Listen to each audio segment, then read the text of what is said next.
Welcome to a Call to Farms podcast. I'm your host, Tim, and I'm joined with my lovely wife, Sophie. Hey, friends.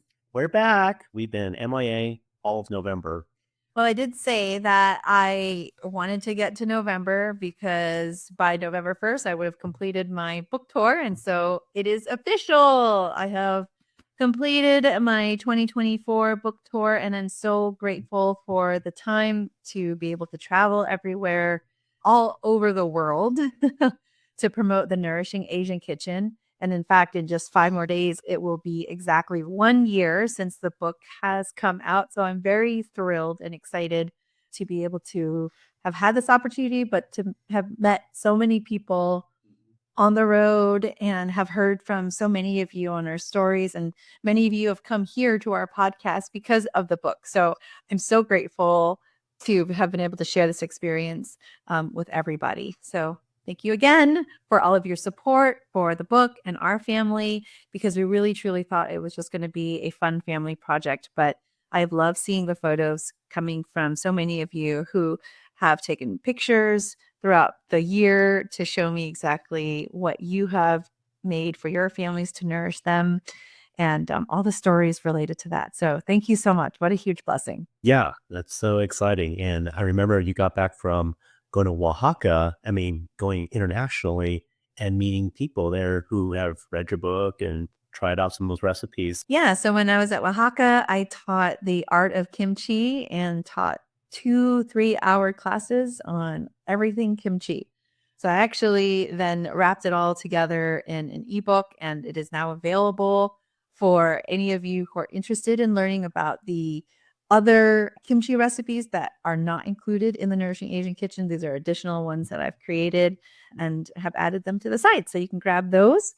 I spoke at Wise Traditions, and that one is my favorite conference of them all because it's so significant to be able to bookend the year with Wise Traditions conference. And I got to speak about a topic that I love and is very controversial, all about MSG and how the government has allowed different names of this excitotoxin into our food and how it affects us from our bodies, or neurologically, and how addicting it can be. So there are ways that you can cook to still draw out the umami flavors that people tend to use MSG for, but not have any of the harmful, toxic, detrimental effects that MSG will give to you. So very excited about that presentation. Got to see old friends again, make new ones. We had a lady there who bought 4 of the Nourishing Asian Kitchen cookbooks. We sold out of all 60 cookbooks there, and then we brought an extra 5 that I could carry along the road, and those sold out within minutes as well. So it's just really cool because I know it's been a year, but I still feel very strange that I wrote the book with full intentions just for mom and the children.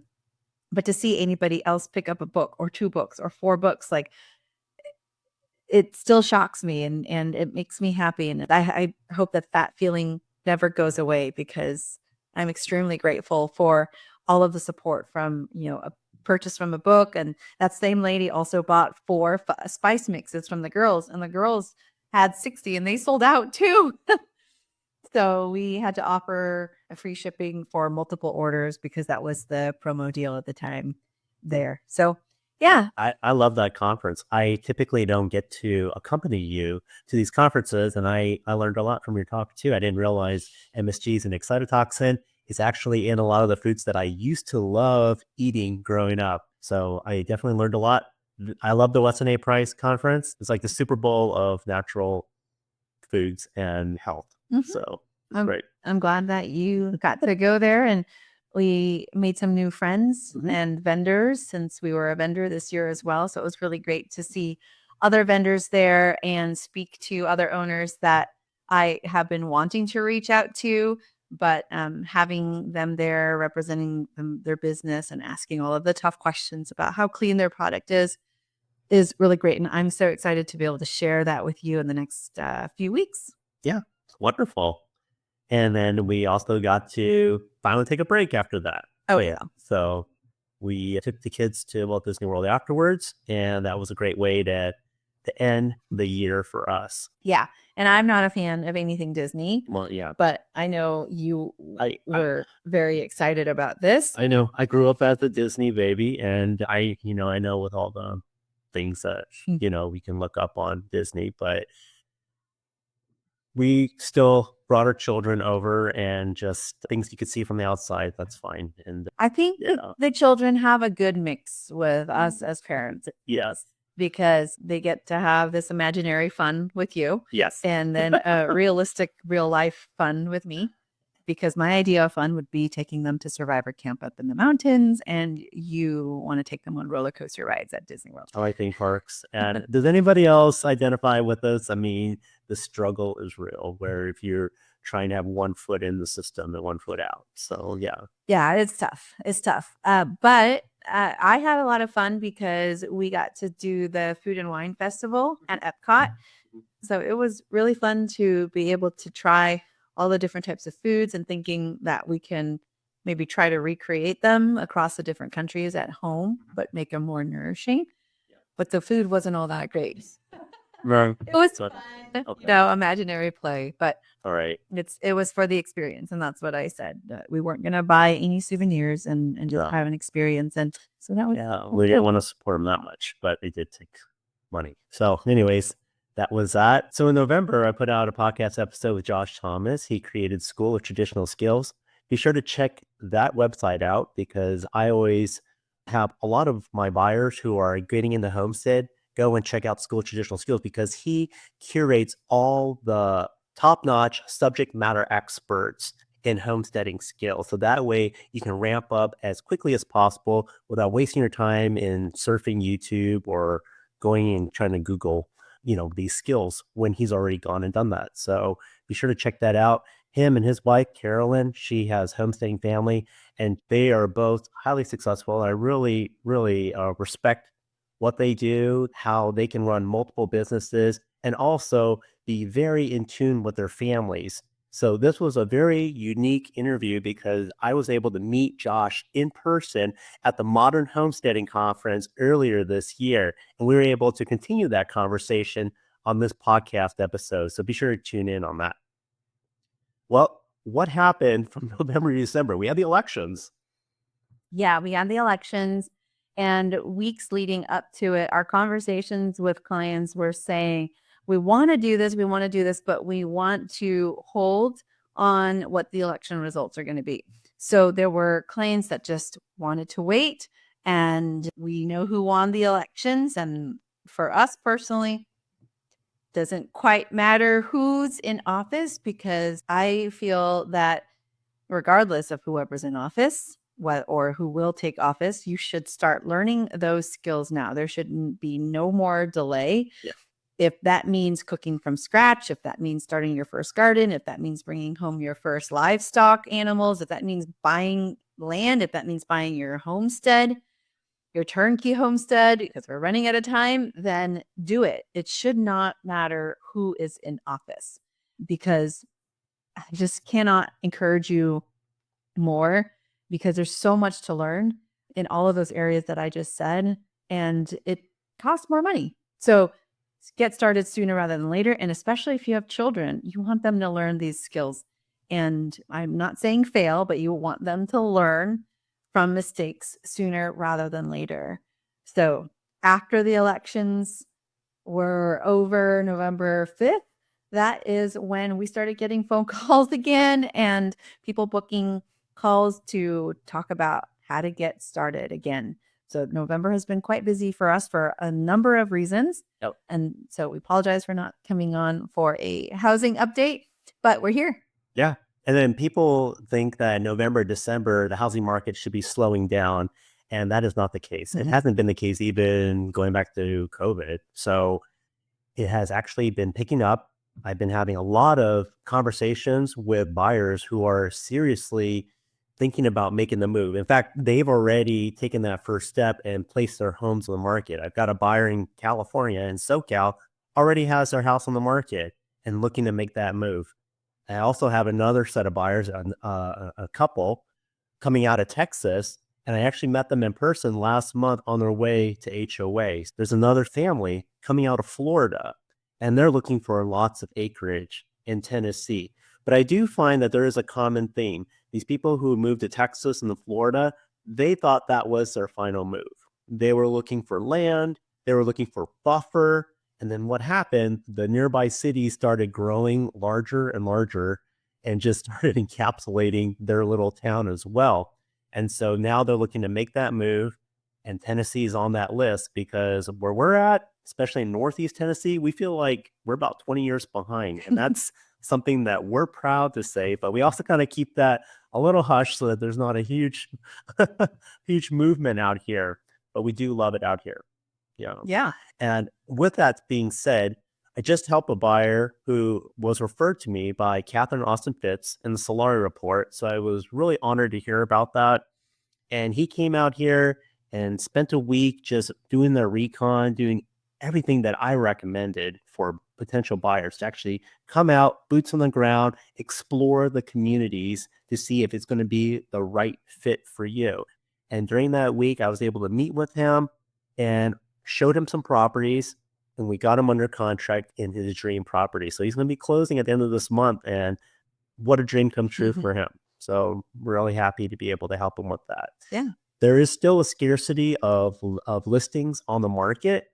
So when the right one comes out, you need to be able to jump on it, which is why I mentioned those other buyers are serious, already putting their home on the market because they don't want to make an offer contingent on the sale of their property. They want to be able to pay with cash and be able to make a move right now.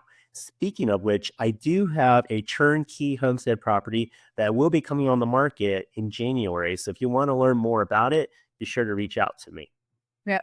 And we have a couple of homes that we have with other clients that have been made available. So if you are looking for short-term housing, we do have some homes available where they are furnished, where you can take the time to rent and wait for your home to get on the market, get into contract, and be in the area. Because sometimes a lot of these locals, they're only going to have off-market properties, or there might be a situation where you want to just be first up, right? When something hits the market, you just want to see it right away and then get your offer accepted. It is still a very competitive market. When we talk about coming from California and how competitive the market was over there for residential homes, we are seeing that here in East Tennessee with homesteads. And that's because there's very few great properties, and by great I mean like ones that are already set up already for people to just jump in and make the move. There's very few of those. And so again, we have clients that are on the ready that are, the second that it hits the market, they're gonna make a move. You can be like us and bring your RV out here and camp out, or it's just like what Sophie mentioned. If you want to come out here and do like an Airbnb or short-term rental because you want to be able to explore and not make a hasty decision, then that's something where we can also help you with. And just as Sophie mentioned, like the market has simply blown up out here, and not just on homestead properties. I'm helping an older couple who wants to be near their family members who just moved to Knoxville, and I helped them out. And Knoxville, oh my gosh, has blown up, and it is extremely competitive. But coming from the Bay Area, we're able to use the similar strategies and tactics that made us highly successful in helping veterans use their VA loans in a highly competitive market in the San Francisco Bay Area and apply it in the Knoxville area as well. So if you're interested in whether it's simply residential housing or a homestead property, we'd be more than happy to help you with that. Yep. And refinances as well. If you are already in your homestead and you're thinking about refinancing, I now cover 21 states, including California, Tennessee, North Carolina, Florida, South Carolina, all of those other states.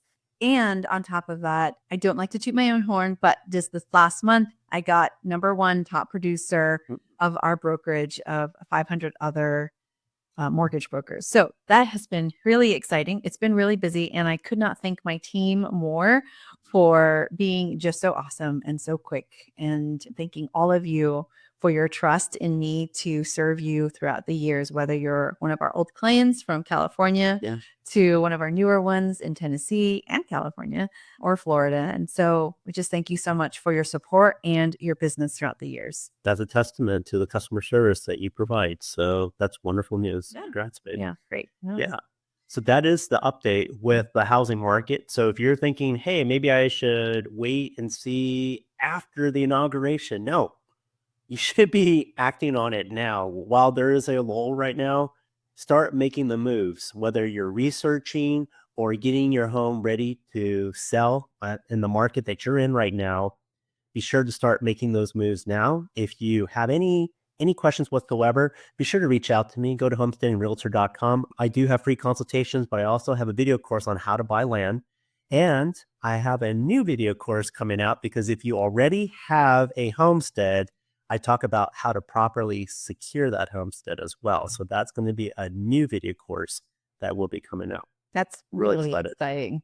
Really. I'm excited about that. Yeah, because you talk about permaculture and what plants that are used for concealment, but also protection. Yeah. All these other things that I feel, your experience as a combat engineer when you were in Iraq and setting up forts, essentially. Yeah, it's not people safe. It's not just about having guns, dogs, and cameras. Now, those are essential parts of securing your homestead, but it's much more than that. And I go over all of that in my video course. So it's more of a holistic approach of seeing everything. And from when you purchase your homestead property. But if you already have your homestead, I'll talk about how you can enhance your homestead security. But I also think it's something worth watching and learning before you buy your homestead as well. That would be best. Yeah. Because I think that's better is more education to understand what things to look for, what plants to think about. So if there are weaknesses in a land, let's say you like something, but there are certain areas of weakness, you know how to mitigate against that. Yeah. So I think that's something to mention as well. Yeah, and it's really good if you're doing your research, and I work with all kinds of buyers. That recent buyer that I helped get into a contract, he was one of those that are really likes to do a lot of research and have data and wants to review everything. He's more of an engineer-minded mindset. I work with those who need all the data, and I'll provide you with that data. To those who want to just take action and want to move right now, I will help guide you in the right direction. Because one thing I always say to all my clients, everything that I look at, even the properties, I'll walk the property with you and I'll think of it myself, like, is this something that I would buy myself? Because I really take an interest in helping my clients, and I want to make sure you make the right decision. Yeah. And also, to your point, saying that people who are analytical, I would say that's why I think you say I'm your worst client, because it's a lot of data. Yeah. and often, but yeah, he also made the decision within like 48 hours because he said he didn't know who to go with. And he said, after speaking with you, to just have you guide him. He's like, I trust you. I trust you to guide me. And even though he had all these questions, you still answered them all in a clear way where he felt comfortable to make a move. And he is so beyond thrilled. Yes. Like, he came in, it was a very aggressive offer, and he told you, I want this house. Tim, get me this. I often hear that from my clients, like, Tim, get me this house. And I am very honored that, just like with that last client, that he would have this trust in me, because I really take my job very seriously, and I want to be able to make sure that you're making the right move, because it is a lifestyle change, right? And I earn my business through referrals, so I want to make sure that you're well taken care of at the sale and beyond the sale too. So we've had clients where they're saying, like, not only are you our realtor, you're also our milkman and other things as well, because I help plug my clients into the community as well. So to help make that transition is vitally important, that you make a very successful transition. And on that note, your toughest client also told you, Tim, get me this home. Yes, I will somehow make it happen. And so we do have big news. You have an announcement to make. We do. We're not pregnant. No, we're not. That door has shut. We've moved, and we have moved to a little bit larger property. We are still in East Tennessee. but we also have a nicer blend of woods to pasture. So the previous property that we moved to was one of those that we were touring states in our RV, and we identified that Tennessee was a place we wanted to be. And we found this off-market property and we landed there, and it was a really good property. We made it our own, and it really is a turnkey property that we will be selling very soon as well. But we found this other property that we really liked because once we got plugged in the community, we wanted to make sure that this is where we wanted to be before setting down our roots. And now I feel like we set out our roots, and I'm really excited with that. I totally empathize for those who are making that move from the city to the country. We did that from California to Tennessee and went across the country with no family or friends out here. And now we also have to make a homestead move. So I'm moving all the livestock, having to think about fencing and all that stuff over again. So I definitely appreciate all the obstacles and challenges when looking at property. I can best help you with that. So that's probably the main reason why we were missing in November. I know we closed down the book tour, we got to celebrate, but we also, good things, we also got to make a move too. Yeah. And so we've been making the move at nights and on weekends, and it's been good. Yeah. So that's our big announcement. I think one of the things that we weren't able to do before, that we had 5 acres, which was great for all the things that we were raising. Has the hay barn in there, has another living quarters, has a modular home. I started building out a root cellar. I had a tiny home on there. We have the 1/4 acre garden, milk stanchion, and everything. And the perfect neighbor. Neighbor's great too. And perfect neighbors. You don't have to have a lot of acres to be growing food. I mean, that was enough to grow for our family. Yeah. In food wise, but we fell in love with, or like you fell in love with this property, and I do love it as well. Yeah, and I think it's good. I think it's a one of a kind, and gives us the ability to grow more, do more with our community as well, which is something that, like, especially after the elections and especially after, a Hurricane Helene, we realized that we really do want to be in community with really great people, the families that we have in our corner. So we're doubling down. Yeah. And one of the really sweetest things was realizing that with all of our animals here, we did not prepare well enough for all of our hay bales, because also there was a huge drought this year. And the person that we share in our milk with, he has no sprayed hay. He used to do square bales for us, but his square baler man, his machine and equipment broke down. So he did round bales, and he did 13. So we held probably like 6, half of those. We had a few. I was missing my tractor too because it went down. Oh my gosh. Well, want to tell the tractor story real quick? Tractor was down. Since June. That's another thing. I need to become more handy with the tractor to, know how to do maintenance on it and how to troubleshoot it. So instead, I took it to a dealer for this one, and it ended up being in North Carolina, which ended up being at the heart of where the hurricane hit. And so my tractor was MIA, and was able to get that back recently, and so that was good. We've been out without a tractor for 6 months, so our garden has been insane. But with that, we were able to bless the trucker who was able to bring the tractor back, because he lived out there as well. So we were able to bless his family and help him out. And so it was a real beautiful thing. But all that to say is that we were out of a tractor. We were down on hay, which you thought we would have learned from last year because we had more animals and we had a shortage of hay. But this time around, because of the weather, because of the equipment, there's always something that's going to happen, right? And you can do your best to have these contingency plans. But at the end of the day, not to say you have to always be reliant upon it, but you need to, and we always harp on it, you need to be relocating yourself in the right community. And that's going to take some time. You need to go and recon and check out the communities and not just purchase, okay? And then once you buy, you need to become involved with that community as well. It's hard to do all of that research beforehand. So if you need any guidance and help, just reach out to us. And we know some really great communities around that are really helpful. But you have to say, you do need to put some time and investment in with people. And that's one of our biggest challenges this year too, as well. It's hard. It's going to be hard no matter what.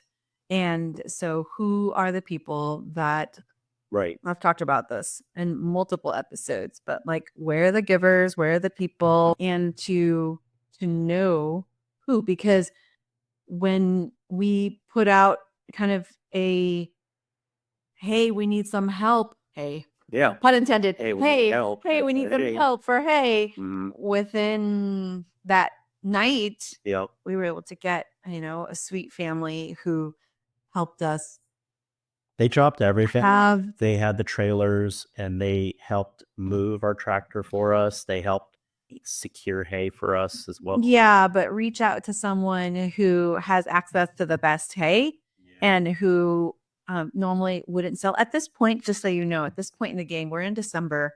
There's no more grass being grown right now. Right. So all of the farmers are holding on to their hay for their own animals, which also means that like if you want access to the best hay, there's even fewer far between. You really want to set up with your hay people months prior. And Yeah. so now moving to a new area and not having access to our hay guy that we were sharing our milk with and our dairy with, him not having any more hay, he's holding on to his hay. Everyone we were asking, that we normally were asking, were completely out. And so we had enough to last us probably till January, but we need to get to at least April and maybe May till grass is really, really green. And we also have our dairy cattle that are going to be calving in February, March. Yeah. So we want to make sure that they're eating enough, they have enough groceries. And so we're just really grateful to have a community of people. Oh my gosh, like I wasn't here for that. It was in Nashville with our oldest. And just to see the pictures of you guys, it's just like, well, I'll tell you what, there's very few people that we have ever felt that we could never repay. Like, and that to me is regardless of wherever you are in your faith, if you know the story of Jesus and how he gave his life for us and a debt that we can never repay. I have never felt that until I moved out here and seeing you hear it. Well, hopefully you hear it on the news, but the spirit of the Appalachian people really are incredible givers out here. I mean, truly great people. Yeah, they were a godsend for us. And for those who think that when things hit the fan, that they can just use their wallets and buy their way, that is a huge misnomer. And I tell that to a lot of my buyers who are just thinking of having a bug out spot. You need to find that community and just become ingrained in that community. Like you need to become a part of that community and contribute with your own skills and learning as much as you can, and then doing it as well and offering services to others. Because just like what Sophie mentioned, what this family offered for us is something that we can't repay them. In fact, they get offended if you offer money to them. So it is through acts of service that they truly showed God's love through that. Yeah. And that's something that I want more and more of. I want to be able to do that for others. And that is one of the reasons why I'm not really going to be traveling this coming year, because it really takes us out of the homestead. It takes us out. Like we are now able to set up bi-weekly game nights with families now. And it's going to be good for the children, their children, and our whole families. It's going to be really just life-giving with friendly competition. Yeah. And for those who don't understand why hay is so important, is because, well, we kind of learned about it too from John was teaching me, saying that we need to make sure that, especially in the colder months, and right now we're down to almost like we're in the low 20s right now, that there needs to be hay in front of the cattle so that they maintain their weight. Because if their weight drops and then you give them food and it goes back up again, it does toughen their meat when you do process them in the future. and then they only become hamburger meat, really. And so it is vitally important to always have food out in front of the cattle and to just be mindful of that. And that's something that I didn't realize. And I'm always learning something new.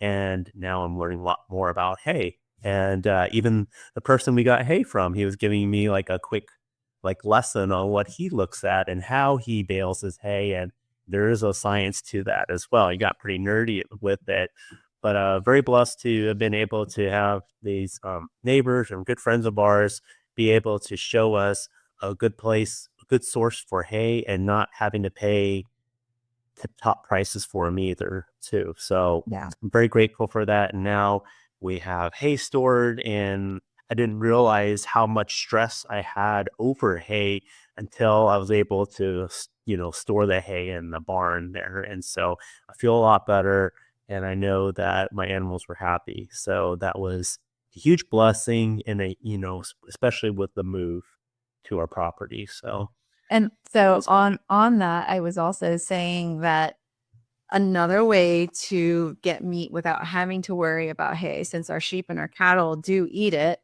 is to get more proficient at hunting. That's something where, with deer that come through the property, we don't have to worry about feeding them. They are wild. And so if we can secure a couple of them for the freezer this year, next year, that would be really awesome to supplement as well and not have to worry about hay. that would be, yeah. Yeah. And we did start taking up on archery last year, and that's something we should be continuing with and building the skills to, and want our children to be able to take up a hobby that could also be used in getting us food. So And one of the neat things about this new property is that we actually do have a shooting range and a target range. So we are going to be getting a lot more proficient. Yes. Awesome. Yeah. So that's our big news. So like we said, we've encouraged others to make the move, and literally we've made the move as well this past month. So yeah, especially when things stall. I think that's one of the best investment moves that I know a lot of people are scared about when the market seems iffy and there's less buyers or less people making a move. That's actually when we like to make a move, when there's less competition, and win out on deals. So, that's just something to think about. And oftentimes I feel like winter is great for that, although that's not always the case. You would think that winter slows down, but it doesn't necessarily. But the perception is it does slow down because people are celebrating the holidays and things like that. If you're serious, that's when you can make the move and get a really good deal, potentially. well, talking about slowing down, farming does slow down a little bit during the winter months too. And like I mentioned, as long as you can get the hay out and get some water in front of the animals, you're good to go. And so for our family during the winter months, especially, we're focusing more on health. So we have been working on the carnivore diet. We've been exploring that. And I do love what Dr. Ken Berry says in terms of giving yourself grace, especially if you fall off the wagon on a meal or so. And taking on this diet, an elimination diet during the holiday season is pretty bold. I don't know why I like to do these things, because I even tried out the vegan diet during Thanksgiving. It was a few years back. 5 years ago. I think I felt the worst ever because of it. Well, you also got kidney stones. I did. I got kidney stones from that. And I thought, because I watched Game Changers, yes, I need to go on a vegan diet. Oh my gosh. That didn't last very long, but after looking into the carnivore diet and also speaking with some of our friends who have been doing it, it is something that I definitely want to explore that can help maybe clear up some, eczema and whatnot. And so trying it out, and it's going pretty well. I did notice that because I was a little loosey goosey on it, I was, experiencing some heartburn. And I think it's because of garlic that I, added for flavor on my meats. So that's something that I'm going to have to maybe revise and just stick with salt, Redmond salt, especially with the meats. So that way, if we eat a more clean diet, then I can, make sure my body can figure out what my body is allergic to and whatnot. Yes. And we do have a code that you can use with a 50% off discount with Redmond salt, and we'll have the link below. Yeah. All right. So we'll do a look back, another episode. We have to do another one for December. Okay. And so we'll talk more about all the things that we were able to accomplish this year. And another thing that we're really excited about with this place is since we're going to be spending a lot more time together with the family, we will be creating more content, starting with a friend and colleague of mine with the Melissa K. Norris team, who is coming this week, actually. She's going to be our first guest in the tiny cabin, and she's going to help us create the efficient kitchen, which is really exciting because it's all going to be about how to do more with less. And that's my theme. It's a homestead mantra. It is, but also to have things in places that is going to make you move quickly around the kitchen. And as you know, as a busy working mom who also homeschools her children and also is cooking nourishing meals, I need to have things placed in an efficient place and have everybody in the family follow suit so I can continue to do great work at home and in the world. And also, we're going to focus on 2 more modules, one on short-term food storage and long-term food storage. That means all of the food storage that we have in the garage that's been sitting there since 2020, we really need to crack open and learn how to cycle that into our regular rotation. So it's first in, first out, and not just sitting there for like the end of the world. When things hit the fan. Okay. Great. Yeah. And then what better time than to have your friend come out while we're moving in? So I'm excited for that. Yeah, so excited for that. Well, thank you so much for joining us for our December catch up on the homestead housing market update and our family update as well. Yeah. Thank you for staying with us, and apologies again for last month, but we'll have an extra episode coming this month. All right. Stay healthy, guys. Bye.